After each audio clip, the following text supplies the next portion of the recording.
is calling to you.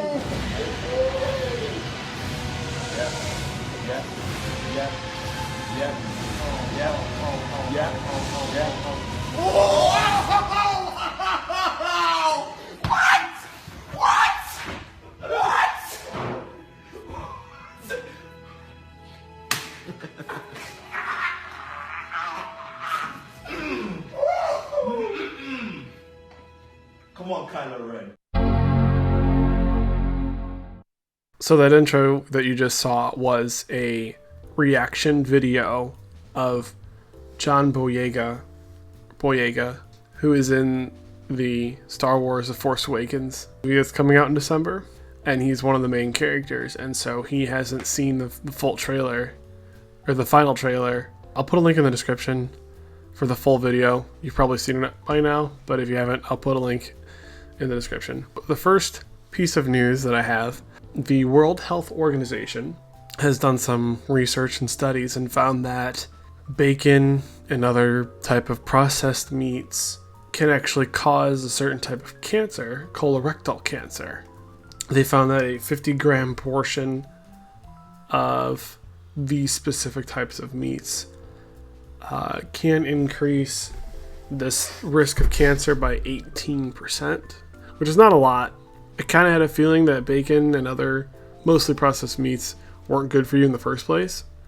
But, I'm not going to, never eat bacon again. I'll just watch my intake, have less bacon, have less... A lot of vegans were all over social media when the World Health Organization released that, and they said, oh, look at that. We were right all along. Meats were bad for you. And a lot of people who are not vegetarian didn't really care, and they said, we'll just keep eating meats. Hurricane Patricia was a monster.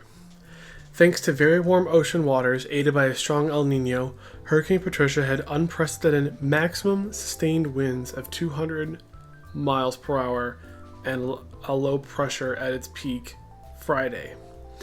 Then Patricia one-upped itself and did something record hurricanes rarely do.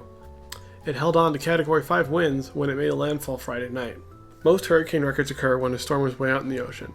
For all the devastation caused by Hurricane Katrina, which was a Category 5 storm at its peak, it had slowed to a Category 3 by the time it made landfall on the Gulf Coast, which sustained winds of 125 miles an hour.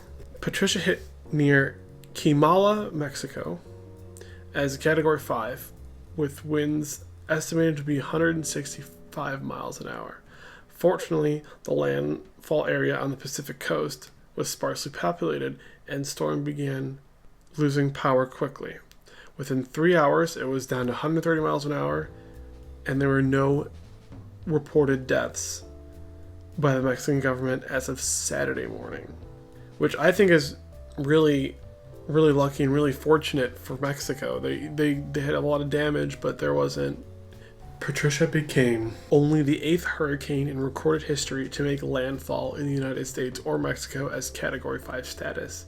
It was only the 2nd to do so as a hurricane that formed in the Pacific Ocean. It now holds the record for having the highest wind speeds of any hurricane to hit the United States-Mexico coast from the Pacific Ocean. A lot of the aftermath of Patricia is still making its way.